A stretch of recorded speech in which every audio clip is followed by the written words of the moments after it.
Hello and welcome साथियों, मेरा नाम है दिलबीर सिंह खालसा और आज की क्लास में मैं आप सबका करता हूं स्वागत। साथियों, आज की क्लास में कुछ और एमसीक्यूज करेंगे on the topic of India's freedom struggle movement. Already sir इस टॉपिक पर पार्ट 1 आप दोस्तों के साथ शेयर कर चुके हैं। जिन दोस्तों ने वो क्लास नहीं देखी उनसे गुजारिश करेंगे प्लीज़ पहला पार्ट आप जरूर देखिएगा, क्योंकि उसमें कुछ बेहतरीन कंसेप्ट आपको दिए हुए हैं जिनके माध्यम से आपके जो टॉपिक हैं वो रिवाइज हो जाएंगे। आज की क्लास हमारा पार्ट नंबर 2 होने वाला है इस टॉपिक पर। आज की क्लास में भी कुछ और क्वेश्चंस करेंगे इसी टॉपिक पर, ताकि आपका जो रिवीजन है बड़े अच्छे से बना रहे। ये क्लास आपके आने वाले एग्जामिनेशन के लिए बहुत ही इंपॉर्टेंट होने वाली है। चाहे फिर आप जेकेएसबी अकाउंटेंट एंड फाइनेंस की तैयारी कर रहे हैं, जेकेपीएसआई की तैयारी कर रहे हैं, एसआई फाइनेंस की तैयारी कर रहे हैं, पटवारी की तैयारी कर रहे हैं, ईच एंड एवरी एग्जामिनेशन में सर आपके पास ये वाला टॉपिक जो है इंडिया फ्रीडम स्ट्रगल आपको देखने को मिलेगा। तो बहुत ही बेहतरीन कंसेप्ट आप दोस्तों के साथ शेयर करेंगे ताकि आपका जो रिवीजन है बड़े अच्छे से बना रहे। आप दोस्तों से गुजारिश करेंगे जो साथी हमारे साथ जुड़ रहे हैं कि प्लीज़ लिंक को अपने दोस्तों के साथ शेयर कर दीजिए ताकि टाइम रहते और दोस्त हमारे साथ जुड़ सकें। ठीक है, जिन दोस्तों ने अभी तक चैनल को सब्सक्राइब नहीं किया है उनसे भी रिक्वेस्ट करेंगे, उनसे गुजारिश करेंगे प्लीज़ चैनल को सब्सक्राइब कर दीजिए, क्योंकि आप दोस्तों की जो सपोर्ट है बस हमारे लिए वही मोटिवेशन का काम कर रही है। आप दोस्त सब्सक्राइब करेंगे, शेयर करेंगे तो ही सर हम मोटिवेटेड रहेंगे और आप दोस्तों के साथ इस तरह के सेशन लाने का तो ही फन है। तो चलिए सर स्टार्ट कर रहे हैं। ऑलरेडी पहला पार्ट हो चुका है, कुछ क्वेश्चन वहाँ हो चुके हैं। आज की क्लास में कुछ और क्वेश्चन करेंगे। चलिए जी, आज की क्लास का पहला क्वेश्चन जो इस सीरीज का क्वेश्चन नंबर 26 है। One of the earliest and the best known mutinies before the revolt of 1857 was. ठीक है जी, रिवोल्ट ऑफ 1857 था जो एक ज़बरदस्त जदोजहद, एक ज़बरदस्त विद्रोह आपको देखने को मिला था इंडियन सैनिक जो आपके पास सिपाही थे उनकी मदौलत से। पूछ रहा है क्वेश्चन कि इससे पहले जो आपके पास एक बहुत बड़ा, इससे पहले जिसे आप मानेंगे एक ग्रेट म्यूटनी जो इंडियन सिपाही की तरफ देखने को मिला था वो कौन सा था। ऑप्शन ए आपके पास आ रहा है native infantry mutiny in the year of 1824। Option B Indian soldiers mutiny at Vellore 1806। Option C Sholapur mutiny 1838 and option D आपके पास आसाम सोल्जर्स म्यूटनी 1824। देखिए सर इसका करेक्ट आंसर क्या आना चाहिए। बिल्कुल सर, इस तरह से आपके आंसर जो है साथ साथ आएंगे तो ही मज़ा है सर।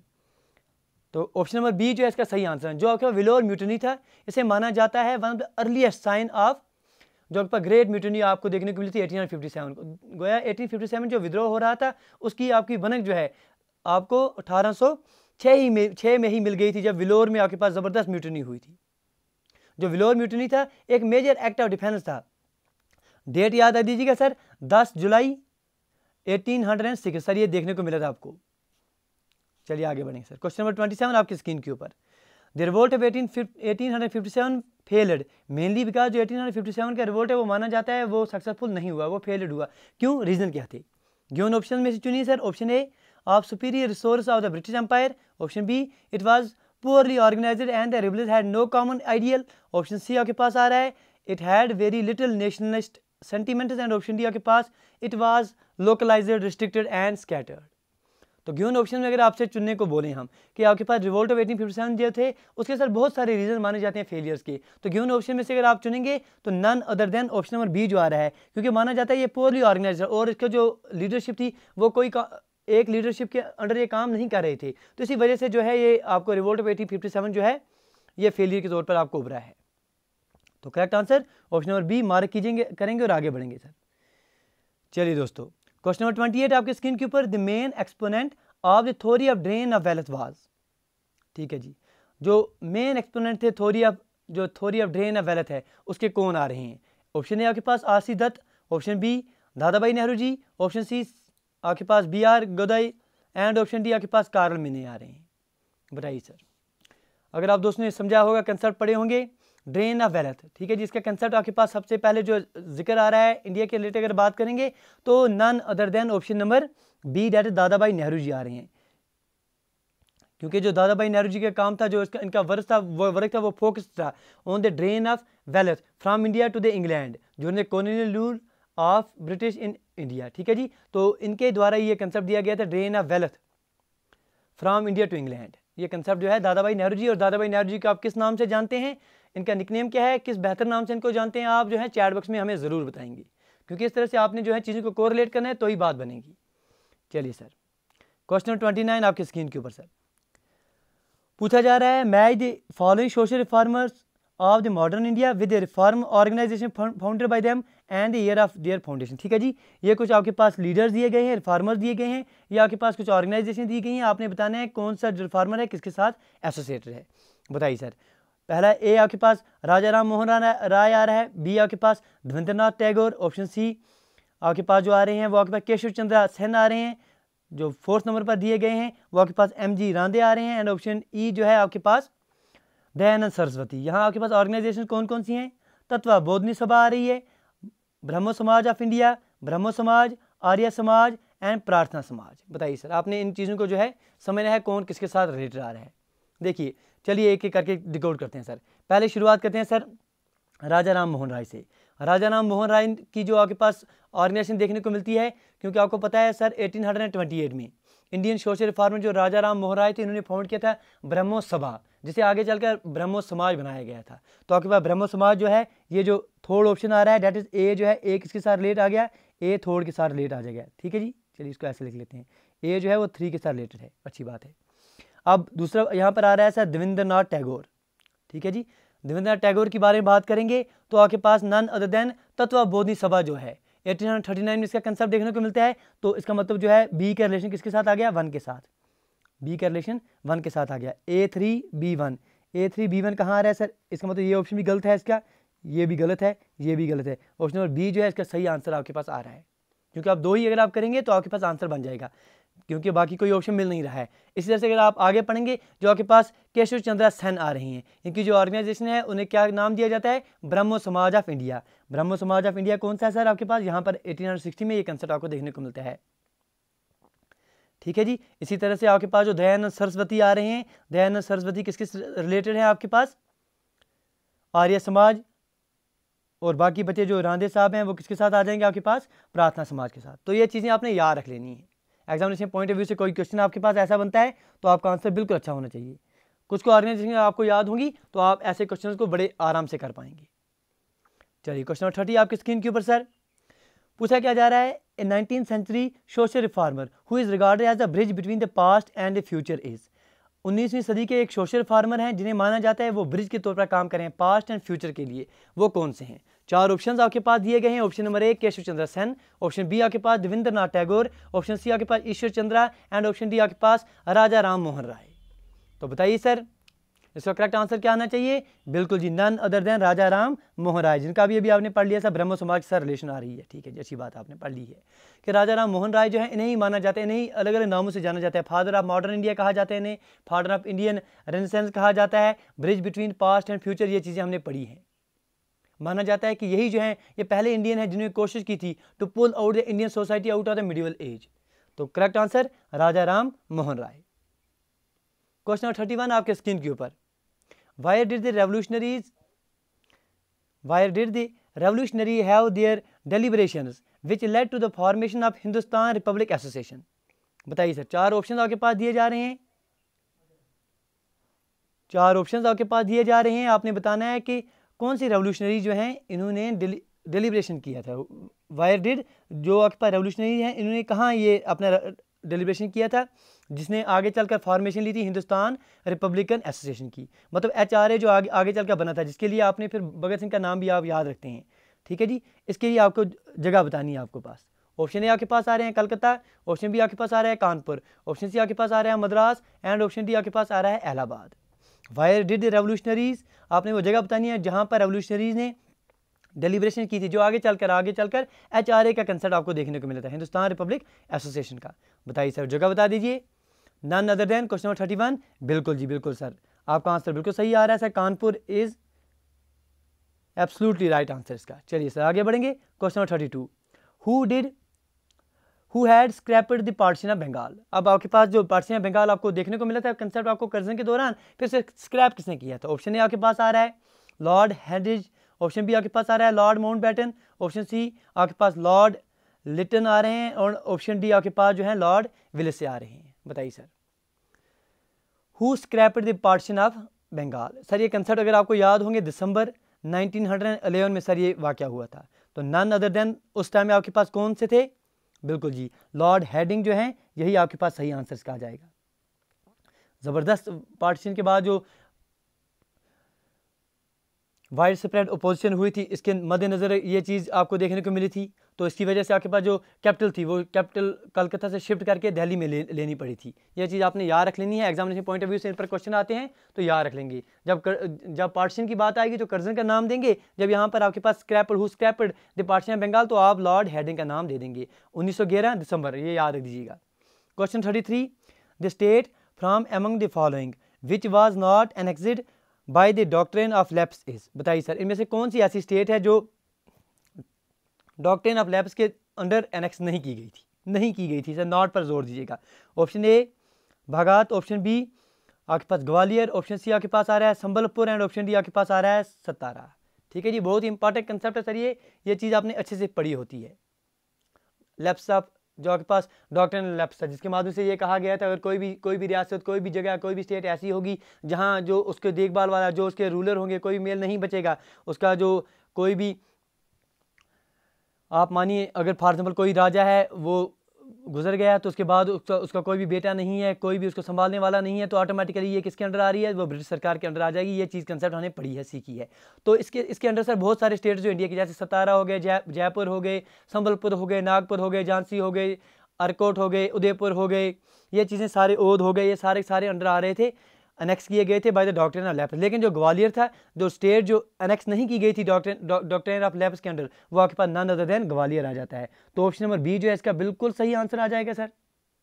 चलिए sir, question 34, the battle of Plassey is a particularly important event in Indian history because जो आपके पास बैटल ऑफ पैलेस है बहुत इंपॉर्टेंट इवेंट माना जाता है इंडियन हिस्ट्री में। क्यों, वजह क्या है sir? Option A Nawab Bengal lost it, क्योंकि नवाब बंगाल ने जो था ये हार गए थे। ऑप्शन बी आपके पास it enabled British to have power in Bengal, क्योंकि इसने अनेबल किया था, इसने ब्रिटिश सरकार को जो पावर दिया था बंगाल में। ऑप्शन सी आपके पास it laid the foundation of British rule in India, क्योंकि इसने ही जो आपके बैटल ऑफ पैलेस ने जो है फाउंडेशन ऑफ ब्रिटिश सरकार इंडिया में रखी थी। ऑप्शन डी आपके पास it enabled the British to reap higher trade properties. बताइए सर, अगर आपको याद होंगे बैटल ऑफ पैलेस के बारे में बड़े अच्छे तरीके से जो है हमने जब इससे पहले भी एक बार सर सीरीज चलाई है MCQs on history, MCQs on important questions regarding किसके लिए, जब आपके पास इंडियन फ्रीडम मूवमेंट है, तो उसके लिए एक सीरीज ऑलरेडी चल चुकी है सर, ये दूसरी सीरीज चल रही है आपके लिए। उसमें भी हमने ये कंसेप्ट आपको दिया था, हमने बोला था, अगर आपको याद होगा कि हमने बात की थी जब बैटल ऑफ पैलेस के बारे में, हमने आप दोस्तों से शेयर की थी बात कि 23 जून 1757 सर ये डेट हमने आपको बताई थी। इस दौरान ये कंसेप्ट आपको देखने को मिला था। बैटल ऑफ पैलेस जो है बहुत ही इंपॉर्टेंट आपके पास हिस्ट्री पॉइंट ऑफ इंडिया की जो है ये इंपॉर्टेंस रखती है। क्यों? क्योंकि इसने ही जो है संगठन जो आपके ब्रिटिश सरकार की नींव है, फाउंडेशन है, वो रखी थी।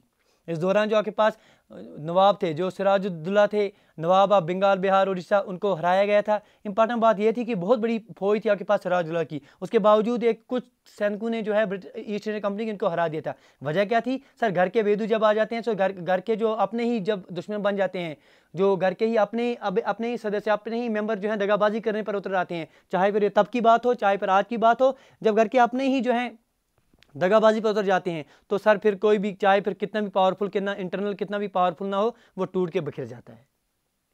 ठीक है जी। तो अगर बैटल ऑफ पैलेस के दौरान अपने जो सिराजुद्दौला थे, उसके जो अपने लीडरशिप थे, वो सारे एकजुट रहे हुए होते तो नामुमकिन सर, ऑलमोस्ट नामुमकिन था, क्योंकि कम ही आपकी फौज थी ईस्ट इंडिया कंपनी की तब, एज कम्पेयर टू जो आपके सिराजुद्दौला के पास थी। तो तभी उनको हराया गया और इसी वजह से जो फाउंडेशन ऑफ ब्रिटिश सरकार है इंडिया में वो मानी जाती है। क्वेश्चन नंबर 35 आपके स्क्रीन के ऊपर, on which date was the announcement formally made that India and Pakistan would be made free. ठीक है जी, किस डेट पर सर ये अनाउंस किया गया था इंडिया और पाकिस्तान को जो है फ्री किया जाएगा? ऑप्शन आपके पास आ रहा है May 2, 1947, बी ऑप्शन 3 जून 1947, सी ऑप्शन आपके पास 4 जुलाई 1947, ऑप्शन डी आपके पास 5 अगस्त 1957। तो ये चीज़ बड़े अच्छे से आप दोस्तों ने पढ़ी है, इसमें सर कोई भी परेशानी नहीं होनी चाहिए, क्योंकि हम पढ़ते हैं सर इसे आप 3 जून प्लान भी कहते हैं या इसे आप माउंटबेटन प्लान भी कहते हैं। आपने हिस्ट्री में ये चीज़ अच्छे से पढ़ी है, 3 जून प्लान या आपके पास माउंटबेटन प्लान, क्योंकि 3 जून 1947 को आपके पास जो माउंटबेटन थे उन्होंने प्रेस कॉन्फ्रेंस की थी शाम के 4 बजे, जिसमें बताया गया था कि 15 अगस्त 1947 को जो है इंडिपेंडेंट कर दिया जाएगा इंडिया को। सर ये चीज़ें हमने पढ़ी हैं, तो करेक्ट आंसर आपके पास माउंटबेटन प्लान जो है आपके पास प्लान याद रख लेना आपने। Question 36, who introduced the Indian university act 1904। किसने इनमें से इंट्रोड्यूस किया था इंडियन यूनिवर्सिटी एक्ट 1904 में? चलिए सर ऑप्शन दे रहे हैं आप दोस्तों के पास। ऑप्शन ए आपके पास आ रहा है लॉर्ड रिपन, ऑप्शन बी आपके पास lord Hardinge, option C lord Curzon and option D आपके पास आ रहे हैं लॉर्ड ऑकलैंड। बताइए जी किन्होंने इंट्रोड्यूस किया था इंडियन यूनिवर्सिटी एक्ट 1904। चलिए सर ठीक है। जब तक आपके आंसर आते हैं तब तक हम एड ऑन करते हैं चीज़ों को। सर ये इससे बनाया गया था जो आपका रिलेज कमीशन की रिकमेंडेशंस थी उनको मद्देनजर रखते हुए जो इंडियन यूनिवर्सिटी एक्ट 1904 का था, इंडियन यूनिवर्सिटी एक्ट 1904 जो है उसे पास किया गया था। इंटेंशन क्या था सर, मकसद क्या था गवर्नमेंट का? मकसद सिर्फ एक ही था, वो चाहते थे कि जो आपके पास नेशनल फीलिंग आ रही है इन कॉलेज में, इन यूनिवर्सिटी में, उनको कर्व किया जाए। तो ये चीज़ आपने याद रख लेनी है। तो तब कौन से यहाँ थे, तब किनका दौर चल रहा था? लॉर्ड कर्जन का दौर चल रहा था। ऑप्शन नंबर सी जो है बिल्कुल इसका सही आंसर आ जाएगा, क्योंकि आपको 1904 तो सर जब हमने यहाँ डेट दे देंगे आपको तो आप बंगाल के साथ इसको रिलेट कर रहे हैं डेट को, तो आपको पास आंसर बिल्कुल आ जाएगा। चलिए सर आगे बढ़ेंगे। गुजारिश करेंगे अगर सीख रहे हैं तो प्लीज़ लाइक शेयर सब्सक्राइब करना ना भूलना। चलिए sir question 37, with which are the following was Annie Besant associated? Annie Besant इनमें से किसके साथ एसोसिएटेड थी, जुड़ी थी? ऑप्शन ए आपके पास Ramakrishna mission, option B Arya Samaj, option C कौन आ रहे हैं जो international society for Krishna consciousness आ रही हैं, एंड ऑप्शन डी आपके पास थियोसॉफिकल सोसाइटी। तो इसके बारे में बड़े अच्छे से पढ़ा हुआ है, नन अदर देन, बताइए सर। बिल्कुल जी, none other, option number D that is theosophical society जो है इसको आप मान रहे हैं आंसर इसका। क्योंकि आप दोस्तों को पता ही है जब आपके पास ब्रैड स्काई 1891 में इनका देहांत हो जाता है, जब इनकी डेथ हो जाती है, तो एनी बेसंत जो है वही एक इकलौती इंपॉर्टेंट लीडर रह जाते हैं, वही आगे चलकर शिकागो में भी इनको रिप्रेजेंट करते हैं। ठीक है जी, तो ये चीज़ आपने पढ़ी होती हैं। जो आपके पास थियोसॉफिकल सोसाइटी है जो इसकी कंसेप्ट आपको देखने को मिला तब, फिर आगे चलकर आज इंडिया में अगर आप देखेंगे तो चेन्नई इंडिया में इसे थियोसॉफिकल सोसाइटी आधार के नाम पर आपको मिल जाएगी ये। चलिए sir question 38, Lord Cornwallis has introduced the dash land tenure system. जो लॉर्ड कॉर्नवालिस थे इन्होंने कौन से इसमें इंट्रोड्यूस किया था? ज़मींदारी लैंड टेन्योर सिस्टम किया था, रल्टवारी किया था, या महलवारी किया था, या इनामदारी किया था? बताइए सर। लॉर्ड कॉर्नवालिस का कंसेप्ट आपको देखने को मिलेगा। ठीक है, जब तक आपके आंसर आते हैं सर तब तक हम आपको एड ऑन करते हैं कि 1793 में आप मानिए थ्रू परमानेंट सेटलमेंट एक्ट के माध्यम से ये कंसेप्ट आपको देखने को मिलता है। बिहार, बंगाल, उड़ीसा, वाराणसी पर्टिकुलर इन जगह पर देखने को मिला था।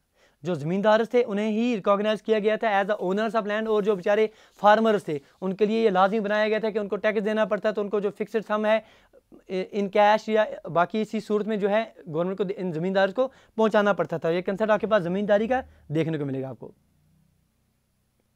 चलिए sir question 39, the Asiatic society has been established in Calcutta. भाई जो आपके पास एशियाटिक सोसाइटी है कलकत्ता में एस्टेब्लिश की गई थी, किसके द्वारा सर? ऑप्शन ए आपके पास आ रहा है टीबी मकाले, ऑप्शन बी आपके पास sir William Jones, option C GK Gokhale, and option D Annie Besant. बताइए सर एशियाटिक सोसाइटी जो है किसके द्वारा एस्टेब्लिश की गई थी कलकत्ता में? ये चीज़ आपने याद रख लेनी है क्योंकि ये डेट आपके पास इंपॉर्टेंट है, 15 जनवरी 1784। ठीक है जी। एशियाटिक सोसाइटी जो है इसे फाउंड किया गया था, एक सिविल सर्वेंट थे जिनका नाम सर विलियम जोन्स आ रहा था। जस्टिस जिसे आप मानते हैं वो एक जस्टिस थे आप द सुप्रीम कोर्ट, तो आपके पास sir William Jones, correct answer option number B, sir William Jones, बिल्कुल जी। क्वेश्चन नंबर 40 आपके स्क्रीन के ऊपर, from which year did the Muslim League started demanding a separate nation for the Muslims? आपने बताना है किस साल से जो आपके पास मुस्लिम लीग थी उन्होंने घोषित कर दिया था, उन्होंने डिमांड करनी रख दी थी सेपरेट नेशन के लिए। इससे पहले सर क्या होता था? इससे पहले ये चाहते थे हमें कोटा ज़्यादा मिले, हमारे जो सीट्स हैं वो बढ़ाई जाएं। ठीक है जी, ऐसे ऐसे प्रोविंस के बारे में बात होती थी, लेकिन इस साल के बाद उन्होंने सीधा खुल के बोल दिया था भाई नहीं चलेगा, हमें बंटवारा चाहिए, इसके अलावा हमें और कुछ भी नहीं चाहिए। तो कौन सा ईयर आपके पास आ रहा है? Option A 1942, option B 1940, option C आपके पास 1929, और ऑप्शन डी आपके पास आ रहा है सर 1919। बताइए जी, बताइए सर इसका आंसर क्या आना चाहिए? क्योंकि आपके पास टू नेशन थ्योरी का कंसेप्ट आपने पढ़ा है, तो correct answer none other than option number B that is 1940। चलिए दोस्तों question number 41, the Cripps offer was regarded as a post dated cheque by. ठीक है, जो क्रिप्स ऑफर आपको देखने को मिल रहा था उसे रिगार्ड किया गया, बोला गया पोस्ट डेटेड चेक किसके द्वारा? ऑप्शन ए नेहरू के द्वारा, जिन्ना के द्वारा, गांधी जी के द्वारा, या राजा जी के द्वारा? Post dated cheque. ठीक है जी, इन्होंने कहा था जो आपका Cripps offer of domination status आ रहा है आफ्टर द वार, जो ब्रिटिश सरकार कह रही थी कि वार के बाद आपको जो है डोमिनेशन स्टेटस दिया जाएगा, इन्होंने बोला सर ये क्या है? ये आपका पोस्ट डेटेड चेक है drawn on a failing bank. तो किसने कहा था ये कंसेप्ट आपके पास? None other than Mahatma Gandhi. Option number C, इसे मार्क करेंगे और आगे बढ़ जाएंगे। Question 42, which are following was not contained in the Cripps offer. अब जो आपका क्रिप्स ऑफर आया था जिसे अभी अभी आपने जिक्र कर दिया कि post dated cheque drawn on a failing bank concept दे दिया गांधी जी ने, तो इसके अंडर आपके पास क्या नहीं था? क्या नहीं था। Option A dominant status of India, तो अभी दिए तो पढ़ लिया आपने सर, डोमिनेंट स्टेटस था, बिल्कुल सर, इसके बारे में जिक्र किया गया था।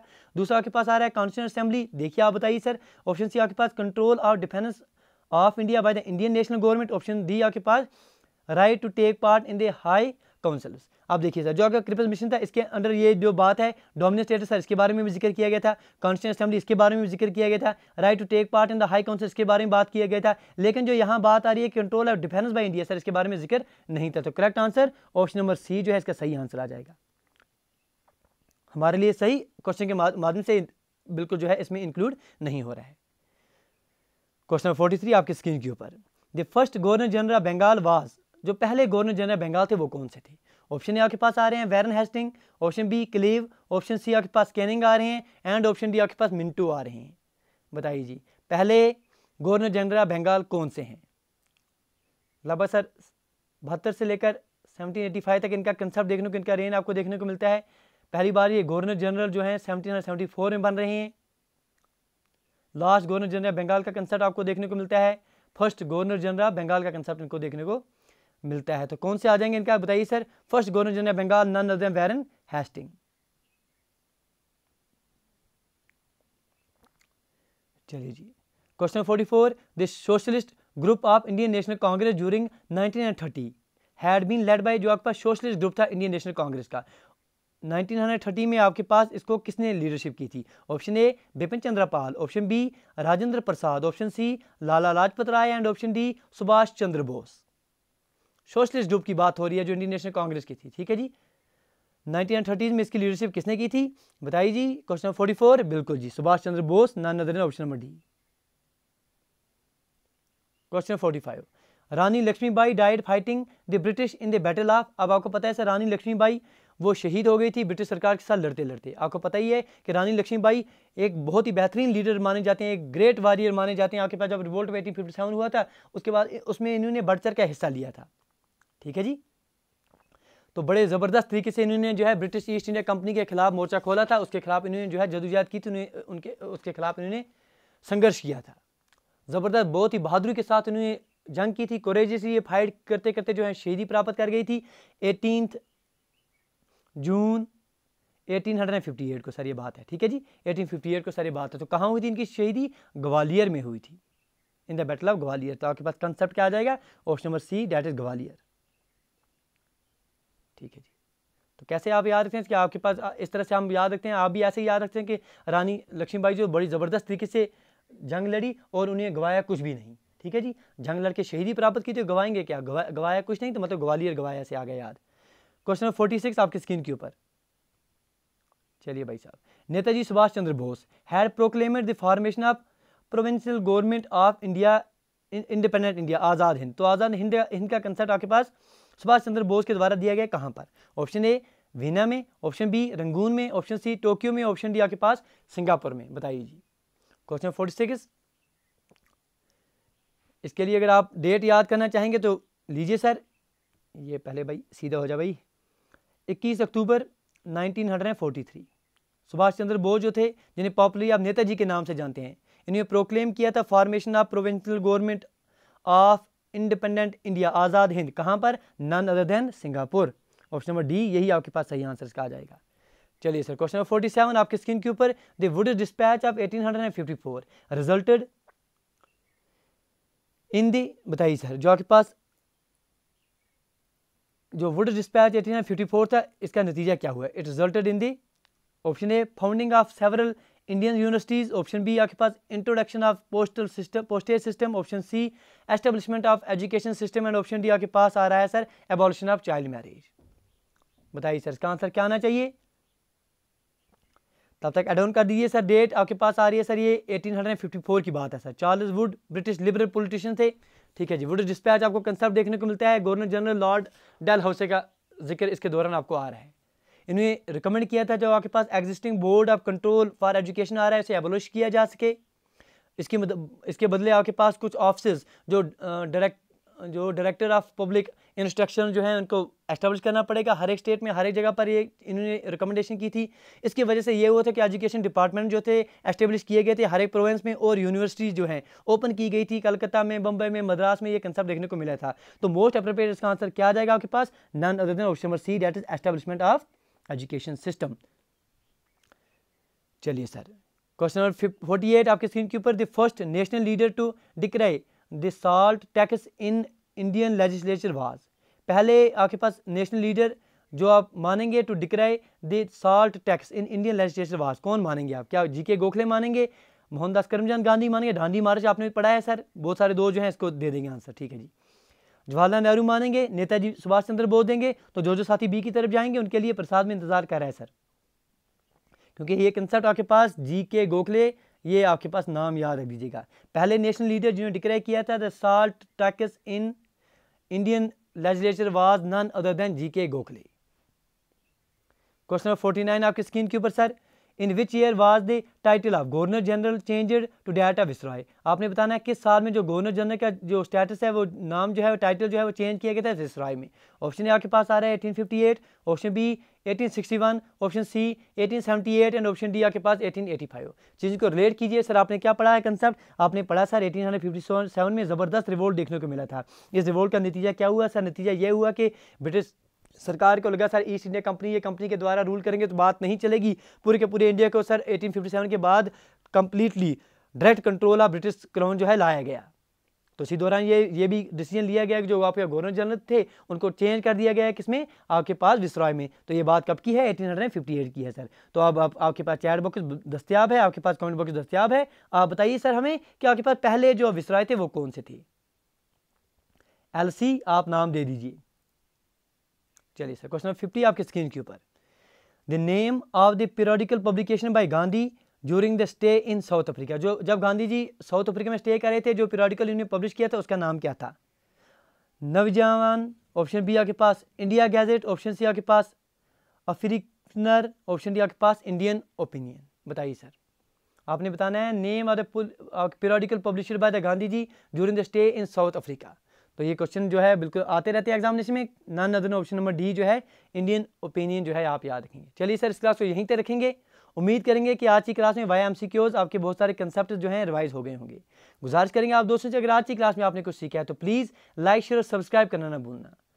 आप दोस्तों की सपोर्ट जो है बस हमारे लिए वही मोटिवेशन का काम कर रही है।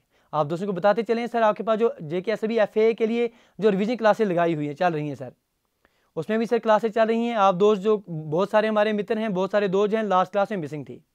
बताइए सर, आप उसका रीज़न आप खुद बता पाएंगे, क्योंकि लास्ट क्लास में सर हमने कुछ ही टाइम में बड़ी बेहतरीन तरीके से कोशिश की आप दोस्तों के साथ जो आपके 3G का टॉपिक है पूरा रिवाइज करने की। तो बहुत सारे आप दोस्त जो हैं उसमें आपके पास हम जो आज क्लास में देख रहे हैं सर, वो कहाँ थे आप हमें बताएंगे। चलिए सर, मिलते हैं सर अगली वीडियो में। Till then do take your best care. Thank you, thanks a lot for watching.